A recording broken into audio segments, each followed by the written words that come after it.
Welcome to Better Sex, where you get the information and inspiration to create and enjoy your best possible sex life.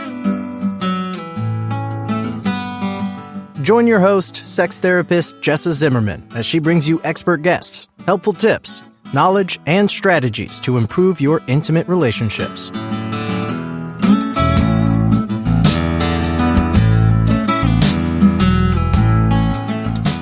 And now, your host, Jessa Zimmerman.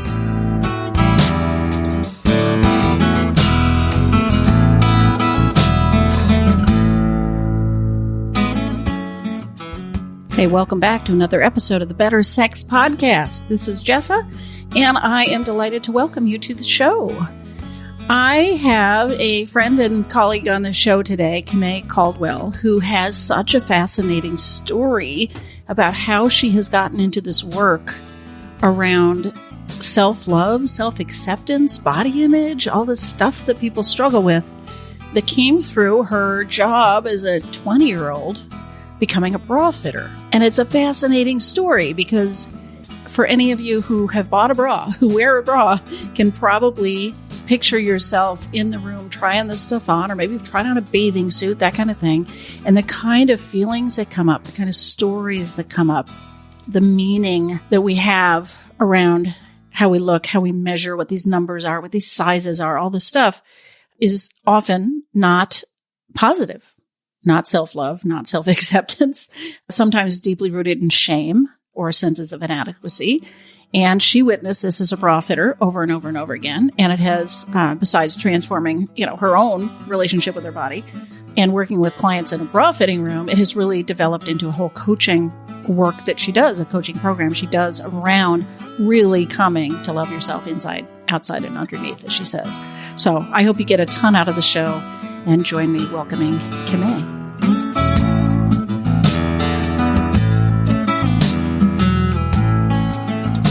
And before we start the show today, it is sponsored by Intimacy with Ease. It's a method to help otherwise happy couples achieve a sex life that is easy and fun for both of them, so you can actually just enjoy your sex life with zero stress. For more information, if you want to watch a brief little training video that's available, all of that, go to intimacywithease.com. Kimmay, thank you so much for being on the show. I am so excited to be here. Hooray. Thank you for having me, Jessa. Hooray. We're going to hear that a few times today, aren't we? Probably a few. People sometimes ask me, do you really say hooray all the time? Hooray, Kimmay? I don't know why people talk like that. They don't. But I tell them, yes, I actually, this is an organic thing. I really do say all the time. And just to be clear, when I'm saying hooray, yes, I'm using it sometimes as a exclamation and I'm excited. But really, I mark hooray as the unique definition that you have for success and fulfillment in your life. Mm-hmm. Not just happiness or joy or blind positivity, right? But true fulfillment, which is not always that joyful, to be completely honest. Yeah, that's true. That's how I denote hooray. Okay. Well, we're going to go more into that, but I wanted to start, if you don't mind, just with your story. Okay. How in the world did you get into bra fitting, and how did that become such a public celebrity kind of career? And then what have you learned? I mean, that's a lot of questions, right? What has that taught you specifically about body image and self-love and acceptance as it might show up in somebody's relationship? Cool. So this podcast is 4 hours, right? We have 4 hours. No, I'm kidding. I will try to keep this brief. I've been on many podcasts to talk about this, and I would love to get this down to a science. But I mean, the truth is I fell into bra fitting by accident. So I'd moved to New York City at 18 years old, as one does when she wants to be a musical theater movie star. And I was in school and I was completely independent financially at 18 years old. Wow. Living in New York City, making $8 an hour, selling shoes, and enrolled in a private college full time. Wow. So I was broke. I mean, and I don't mean this lightly. I don't take poverty lightly. I was definitely supported should I ever need it, but truly I was on my own and truly I was impoverished. Yeah. So I was looking for a better opportunity. And my friend said, well, hey, I know someone who's opening up a bra shop in Soho. would you be interested? And I said, okay, well, does it pay more than $8 an hour? She said, it pays 10. And I thought, I'm going to be rich. Let's go do this. A 25% raise. Yeah. I mean, at the time I was like, yes, I'm going to be balling. So I went down to Soho. I got hired on the spot, and I did not have any interest in bras. I mean, I wore a bra, but that was it. I didn't know how bra sizing worked. I had no idea what to expect in the bra fitting room. And that right there was my education. I wish everyone could be a bra fitter for a week, because it will change your life. It will change your perspective. So I learned in the fitting room at the beginning. And now that was 2005, by the way, y'all. So that's a long time ago.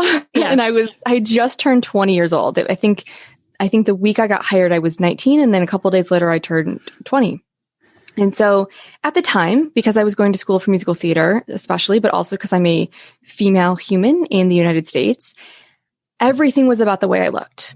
Everything. And I felt inadequate. I felt like I didn't look like the perfectly airbrushed magazines, because remember, this is pre-Instagram, before there was a whole body positive movement, before there was any kind of public addressing of cellulite and stretch marks and all the stuff that I had.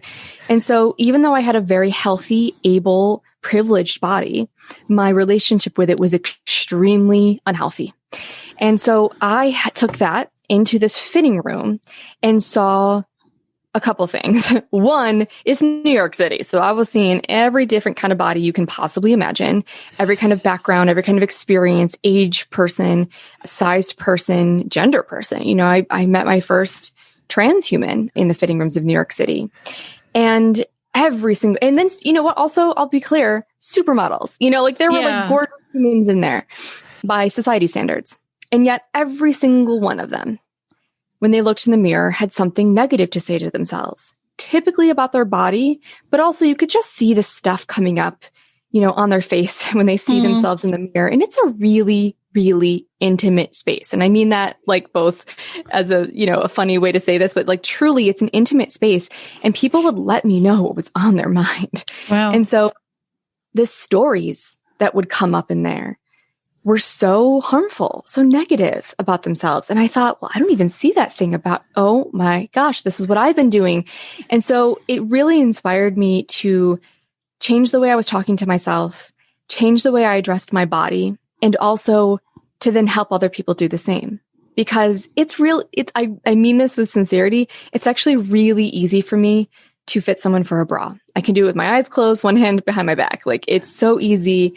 And if my biggest goal in life was just to help people feel comfortable in their bras, I could do that in a snap. Yeah. But I knew there was a bigger opportunity. And so I started really supporting people to not only be comfortable in a bra, but to be comfortable with who they were seeing in the mirror, be comfortable in their bodies, really like who they are. And like if, you know, breasts and our genitals are like two of the most sacred parts of the body, whether you have full breast, a flat chest, you have a cisgendered male body, whatever, right? Like these are two of the most sacred parts of our body. And if there's any kind of shame or confusion or discomfort in those areas, especially the breasts, right? So in chest area, it's right over the heart. That just blocks that part of your body and your energetic body off. And so if I can help that person stand shoulders back, chest out, heart out, and understand that part of the body, get to know and love that part of the body, start their day off with like a ritual of, you know, loving what they're putting on their body and how they're adorning and supporting themselves. I knew I could make a change in people's lives. And I'm telling you, Jessa, this sounds like a silly thing. It sounds like the silliest self-love tool you could possibly use. I promise you it's not. And I've changed people's lives, and it just kind of snowballed from there. So the shortest answer I could possibly give you is that then I started doing television, and I did my first TV appearance about undergarments and lingerie back in 2007, live on NBC. So I'm dating myself now, on the Martha Stewart show back before she even like went to jail. Yeah. I think like all that stuff was happening with Martha. She's a amazing human, by the way. I love her. But yeah, that was my first ever appearance when I was working for La Perla, which is a really expensive, sexy line of lingerie. And one of the questions that she asked me was something about wearing, because like the models had heels, like high heels on. And she was like, do you have to wear those? And I was like, sure, throw those in there. And then I was like, but honestly, like, wear what makes you feel confident and comfortable, because that is the sexiest thing you can wear. I was 22 and Wow. I knew this to be true. So here we are many years later, and I've done television many, many times. My 6th appearance on the Rachel Ray Show is coming up as we're recording this week. And I've done the Today Show up in Canada, the Marilyn Dennis Show many times.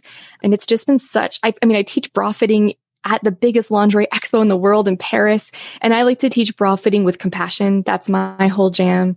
And yeah, so it kind of snowballed, and I created my own blog and website. And now I do a combination of coaching people and consulting with brands, and then also teaching people how to wear undergarments and love themselves. So did this all show up in the bra fitting rooms and your TV appearances? Like, are you actually diving into loving the person they're seeing in the mirror, like right there in that shopping experience? Or That's a really good question. When I was working for a retailer, they were there to get bras, right? They didn't sign up.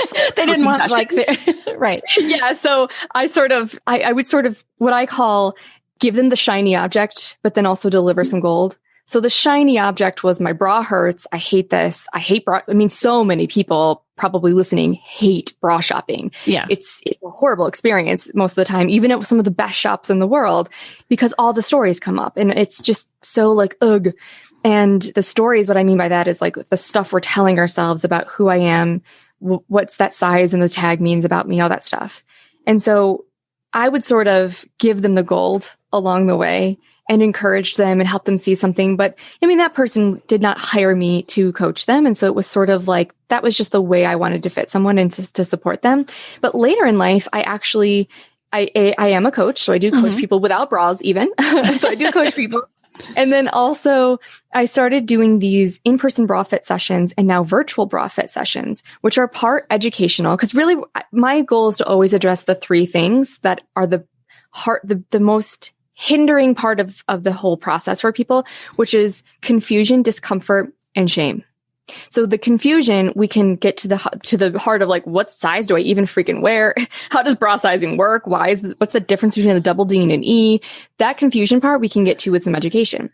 The discomfort part we can get to by helping you get into a bra that fits you well. If with shoes, if you're a size 7 and you're wearing a size 6 shoe, or you're wearing a high heel and you're trying to run a marathon in it, like that's not going to work for you. So we help the people get comfortable. By we, I mean me. And then, and then the third one is shame. And we always address the stories and the fiction and the shame that's coming up and the stuff we tell ourselves about what having big boobs or small boobs mean.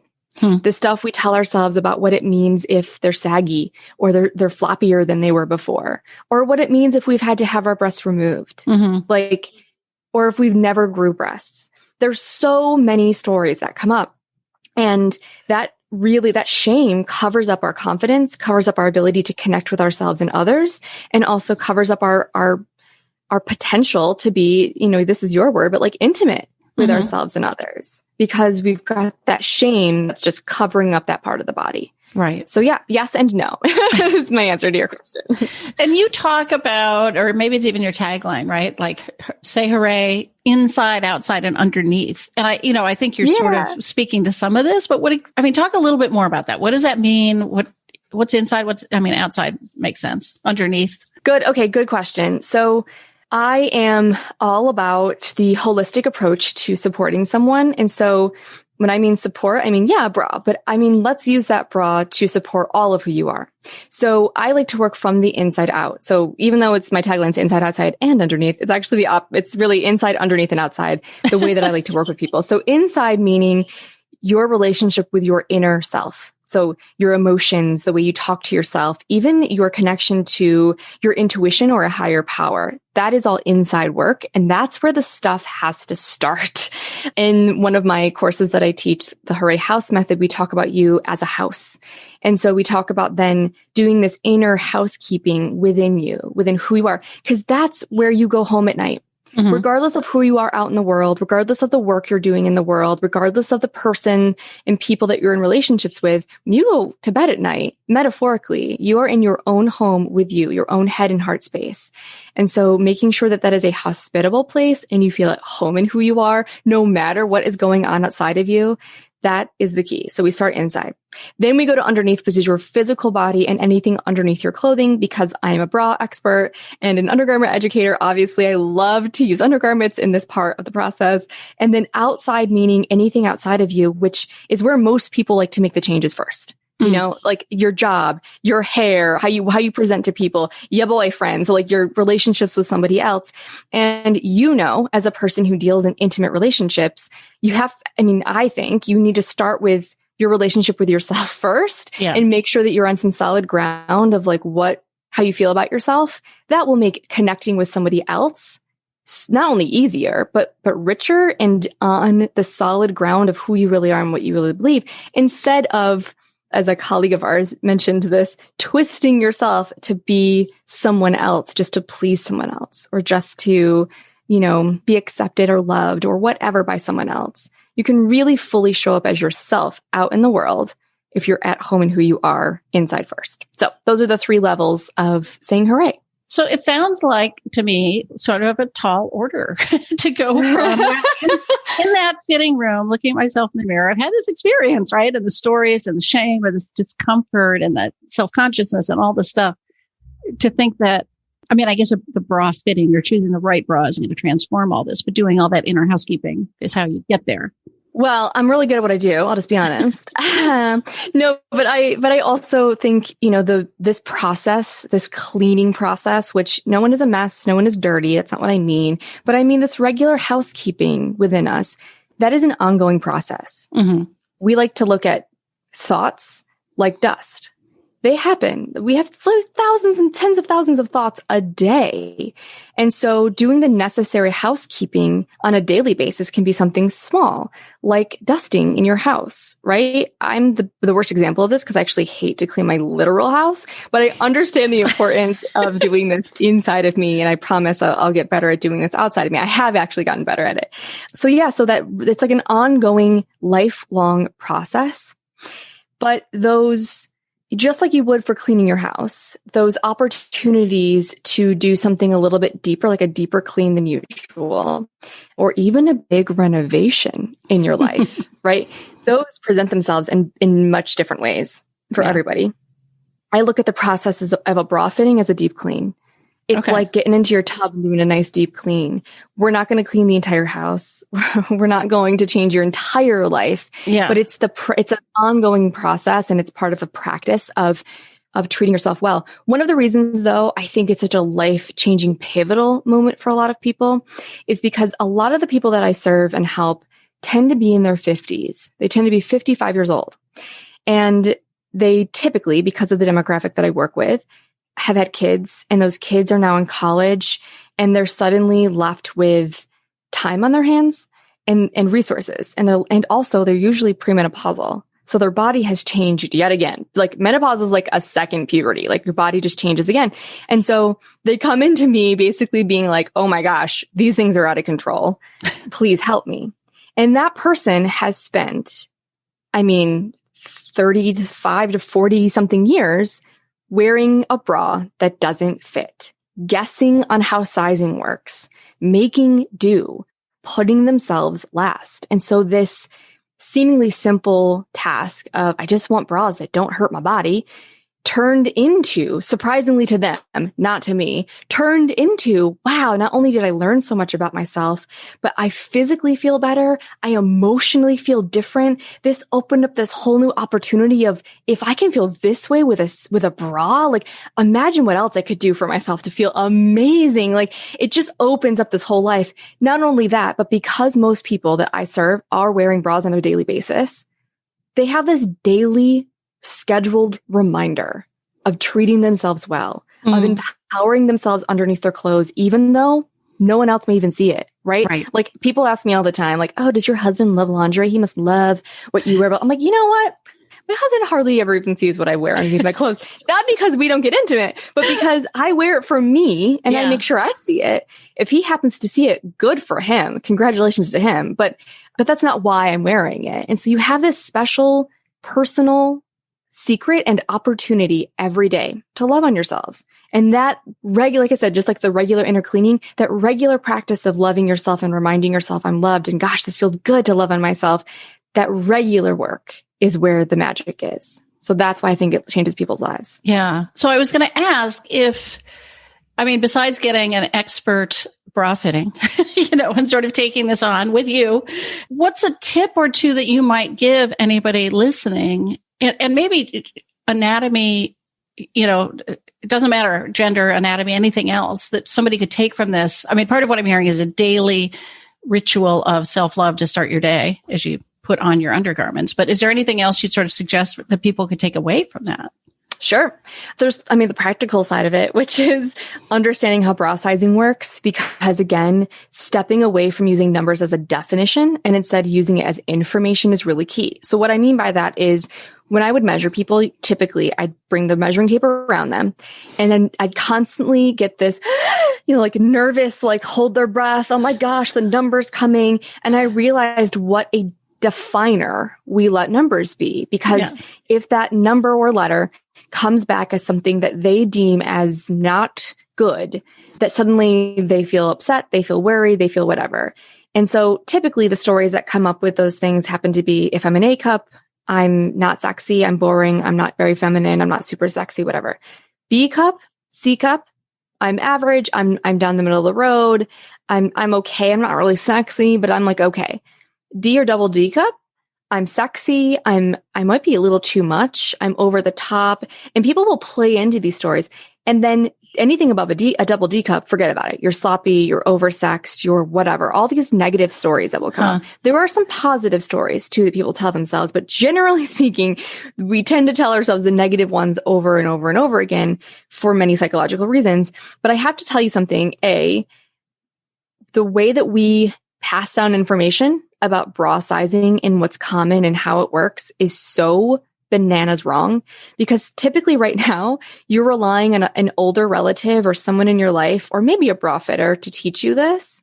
And my mom got it wrong. My mom didn't know what she was doing, and she was just guessing because her mom told her something. And I just had all this misinformation. So please understand what you see in a department store as far as the common sizes are not actually all the sizes that are available.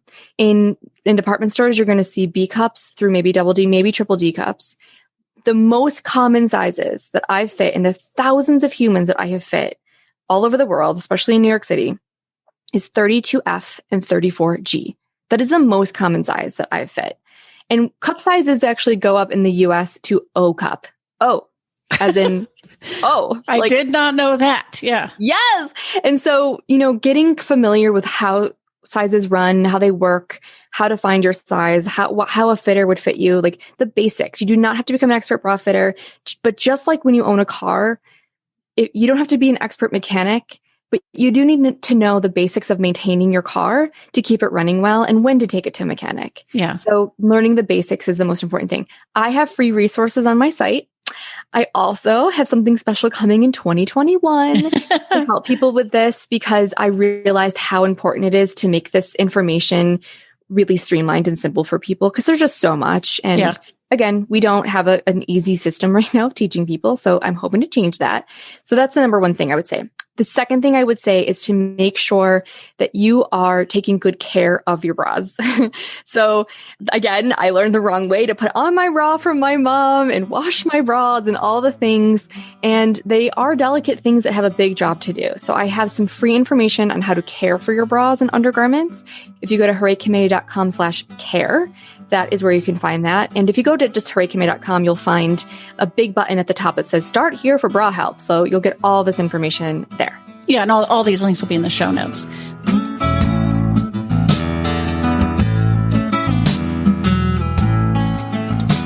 It's Jessa here, just taking a quick break. Thanks for listening. Are you interested in being a guest on the show? I'm always looking for people with expertise to share that could enrich other people's sex lives. And I'm also interested in hearing from people who have transformed their own intimate relationship and would want to share their story with my listeners. So if you've got something to contribute to the discussion and want to see about being featured on an upcoming episode, please visit our website, bettersexpodcast.com, and check out the Be a Guest details. You'll find everything you need there. So one thing I'm hearing that we could extrapolate, I think, beyond bras is let's not let numbers define us. whether that is our pant size or our bra size or our shoe size or anything else. And all of this, our human tendency to feel bad about how we measure in one way or another. 100%, like how you measure up. Yeah. We measure our self-worth in so many different ways. And I noticed as a person who was fitting people in the bra fitting room that it tended to be about our bra size in there. But then I also noticed we as humans were doing this with our salary, with our weight, with our age. Right. You know, like I'm suddenly not enough or too much, or I'm not sexy or I am sexy, or I'm not successful or am successful based on a number. Numbers are important. It's so important not to ignore them. You know, especially if you have a health issue, you got to know your health numbers. And yet, if you let that number be the decision between I'm enough or I'm not enough, or I'm healthy and I'm not healthy, or I can be happy or I can't be happy, that's where the definition starts coming in. So I actually created an entire campaign called More Than My Numbers. And I'm in it, but also I realized not everybody can relate to me and my numbers. So I pulled in all sorts of people of different shapes and sizes and ages and bodily needs, and basically let all of them also measure themselves and share their size. So you can see, like, what does a 34G actually look like on someone? So it's not a mystery anymore, but also share a story about another number in their life that had at one point defined them and what they were actively working toward to let go, and to forgive themselves for buying into the misbelief that that number defines who they are or gets to decide their happiness. And now reclaiming this decision-making power of like, no, I'm going to use this for information. I'm not going to completely ignore it, but I'm not going to be obsessed with it. And I'm going to redo my relationship with that number. And it's been so powerful. Oh my gosh. I actually started this campaign years ago, and we haven't done a ton of new stories or anything, but I can't step away from it. People love it. And I teach workshops on it all the time. So yeah, you can go to morethanmynumbers.com and get that too. So somebody can take the opportunity as they put undergarments on to practice, like really tune in and touch base with self-love and acceptance. How else do you think people can use undergarments, lingerie, the stuff, you know, for intimacy, for improved intimacy? Like, how does this apply, do you think, to somebody in a relationship with a sex life? So, okay. So number one, I think a lot of people think I must be the kinkiest person in the world because I work in lingerie.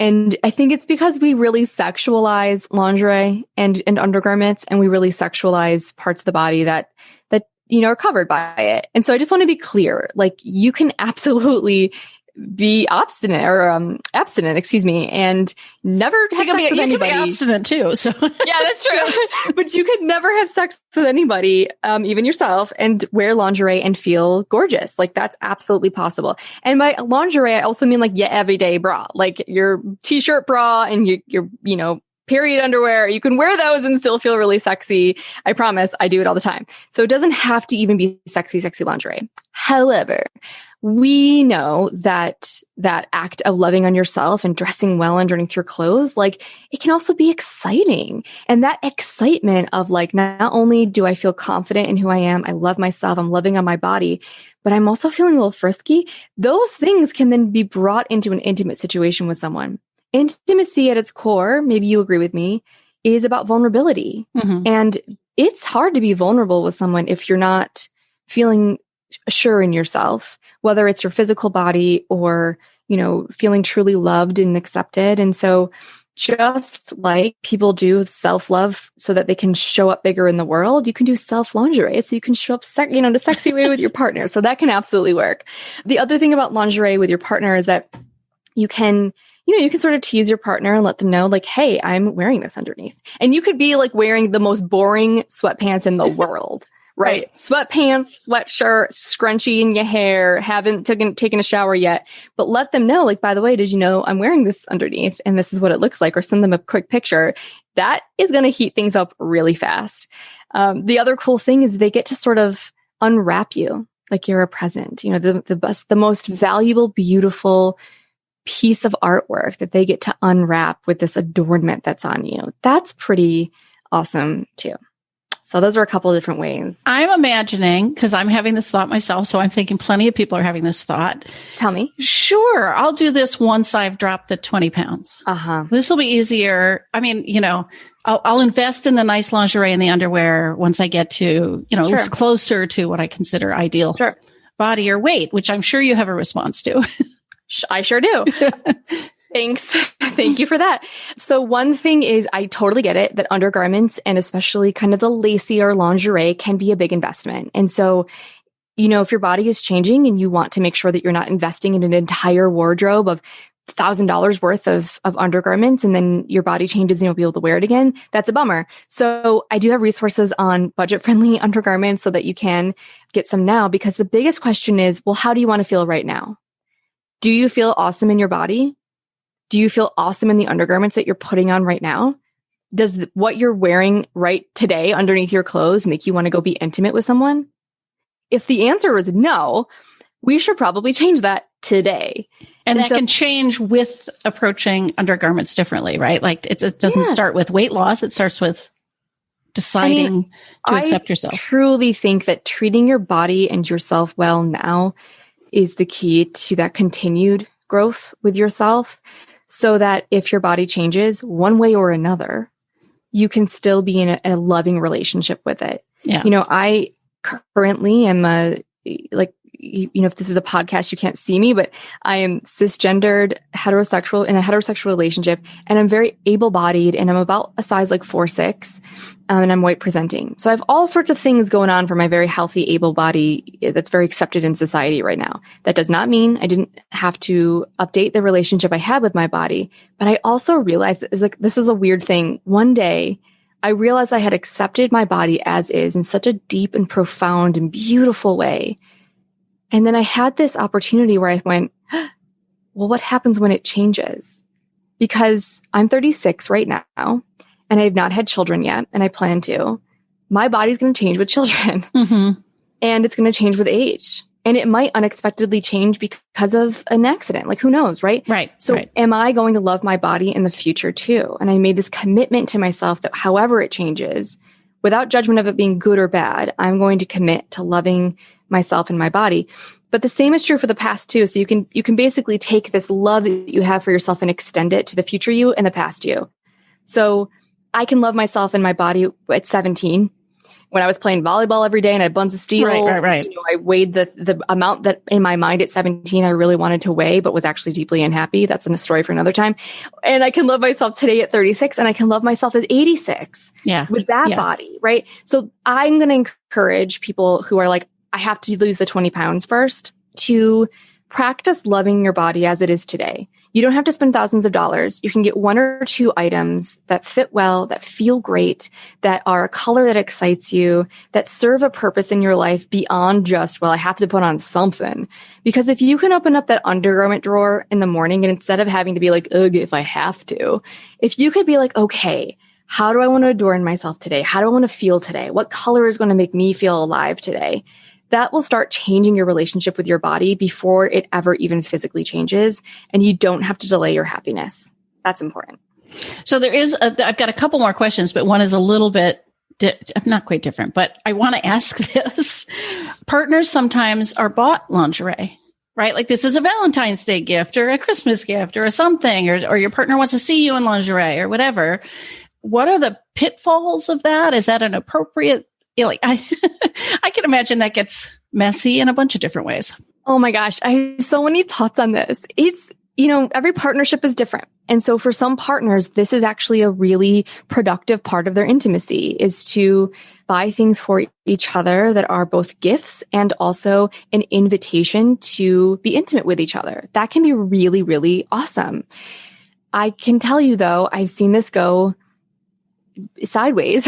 Yeah. Because I also should tell you all, I don't know if this is not clear because I lived in New York City for 16 years of my life. And even though I live in rural Oklahoma now, like I'm definitely a feminist. And so I truly believe in ownership and autonomy of like your body and your views and like who you are. Right. And so I've definitely seen as a bra fitter in a shop in New York City, partners come in and purchase something to like basically dress someone up for their own needs and desires. Yeah. Their own image of what that lingerie represents or something. Yeah. Yeah. And, that's not a partnership. To me, that is I'm your doll and you're dressing me up. Now, if you love that and you want to go with that, fine, be dressed up and be a doll.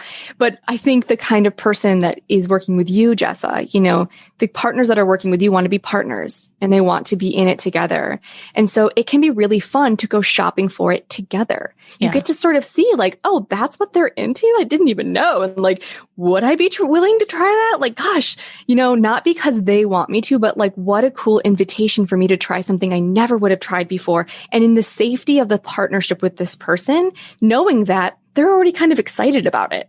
I don't have to enter that bedroom or that wherever thinking, are they even going to like this? It already has the green light. Yeah. So now you get to decide, do I also like this?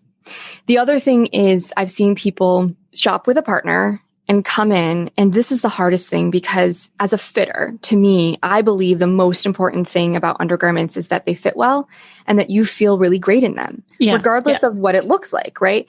But for some partners, it's all about the aesthetics.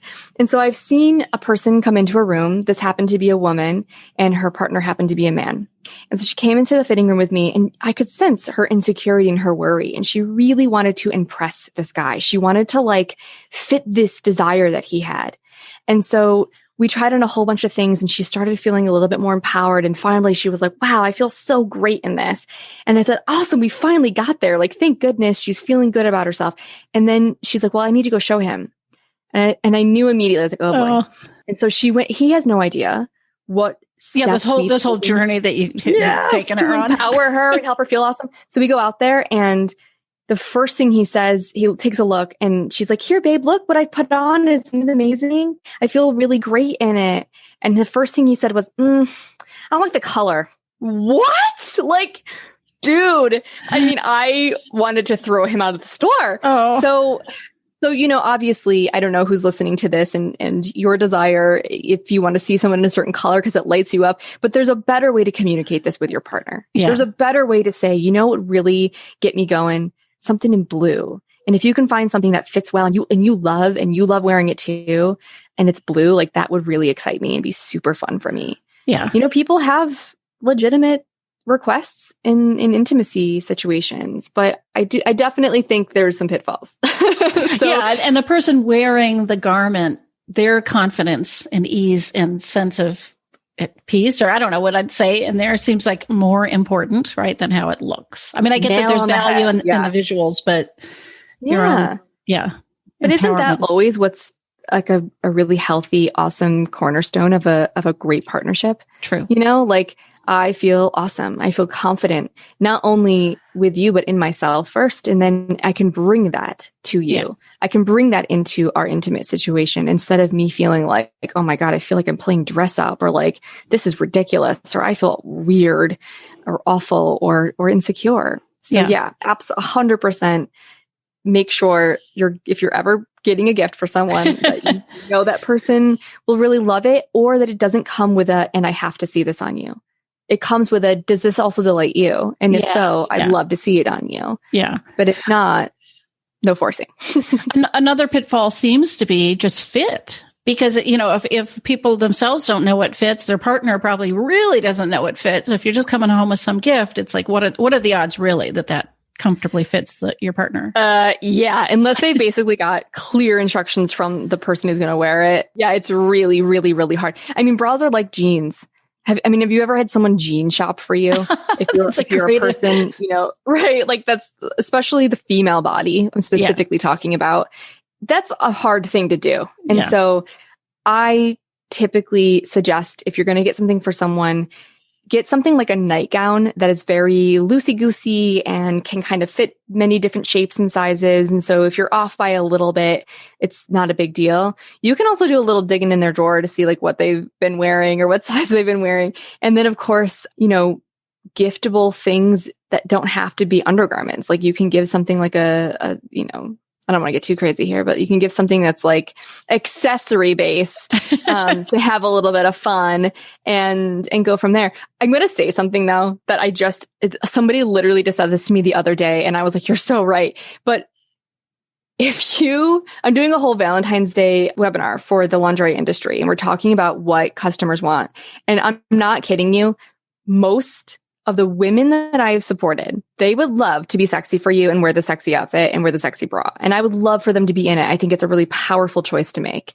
I'm telling you though, if you got that lady 3 of her favorite go-to everyday bra in different colors, she would be so excited. She'd be like, you get me? Oh my gosh. Thank you for getting to the bras are expensive. So get someone like her basic everyday awesome bras that she loves to wear. And she went to get a fitting and she got like 2 and now they're all dead because she's worn them over and over. Get her those. And I promise things will get intimate real fast. That's a great tip. All right. So I want to give you a little time to talk about the Hooray House method because, well, I mean, I guess on your website, they can get in touch about a virtual bra fitting too, but you go deeper. Yes. So the whole coaching program that you offer, can you just give a little bit of an overview of that? You got it. So the whole purpose of this was that, again, I was kind of coaching people in the fitting room, but I realized that a bra fitting is just one way to support someone and I wanted a bigger way. So I started coaching and, just like with bra fitting, I realized that there was this basic information that I was going over again and again with people, and I wanted to make that more accessible. That's one of the reasons I love going on television so much, because I can get to the basics. I can get that information out to 2 million people at a time instead of one person one-on-one, which is not really sustainable for them and me. So, right. So that's sort of what I did with bra fitting. So with the coaching program, I came up with this metaphor and then this method that I was basically bringing to a lot of my coaching clients again and again and again. And so we use this method called the Hooray House method. I already told you, we basically look at you as a house, and really I would say the best person that this serves is an ambitious woman who is doing big things in the world, like might even be really successful already in the world and has started a business or is volunteering to make big changes in the world, or is a mom who's like homeschooling her kids, but just like really like big, showing up big, like wants to go on television, is the face of their company. Anyway, the reason I say this is because a lot of those seemingly successful women have those same stories come up that I was seeing in the bra fitting room. Mm-hmm. Have those stories at night of feeling like a failure, or they didn't do it right, or not doing enough, or they need to do more in order to be valuable, or gosh, I gave that presentation and are they secretly all hating me? And so I wanted a way to help that person work on the inner housekeeping on a regular basis without adding more to their day, because that person's generally busy. Yeah. She's got stuff to do.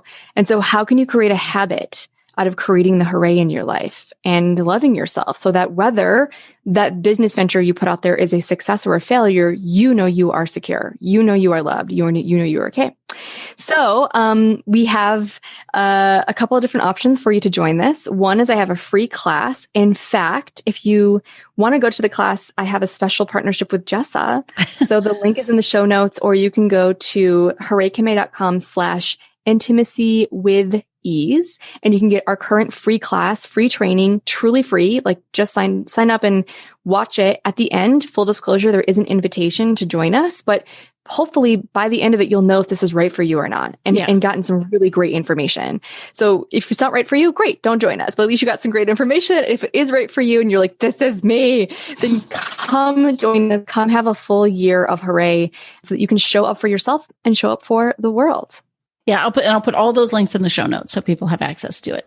Hooray! Yeah, hooray. Thank you so much for coming on, sharing the story and all this information. And I hope it's really inspiring for people, because I know that this is an issue for so many people, right? Body image issues and all those stories of self-doubt. So yeah. And listen, whether you feel like you have a healthy relationship with your body or not, chances are you're not wearing a bra that you love.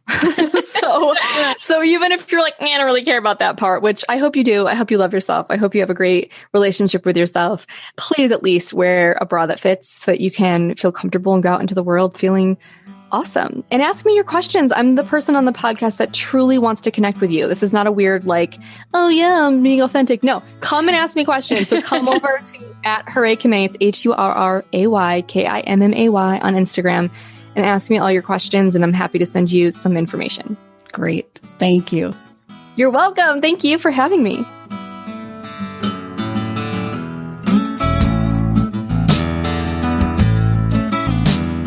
You've been listening to Better Sex. Please visit our website, bettersexpodcast.com, for show notes and additional episodes.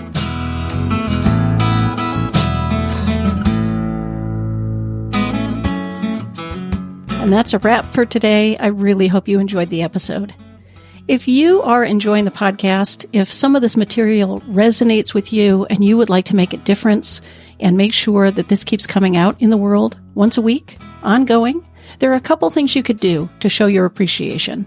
The first would be to go to iTunes and rate and review the show. That really helps us be found by new listeners when you review the show on iTunes. You can find a link at bettersexpodcast.com/iTunes. The other thing I want to invite you to consider is becoming a Patreon. For a small monthly pledge, you get some benefits. So for $2 a month, you get advance access to every single episode. For $5 a month, you get a chapter of my upcoming new book. And for $10 a month, I host quarterly get-to-know-you and question-and-answer chats over the web, and you get invited to that. I would love to have your membership in that, become part of the Better Sex family. You can find a link at bettersexpodcast.com/Patreon, which is Patreon. Again, thanks for listening. I'm glad you're here. Feel free to comment, ask questions, get in touch. I'd love to hear from listeners. Thanks.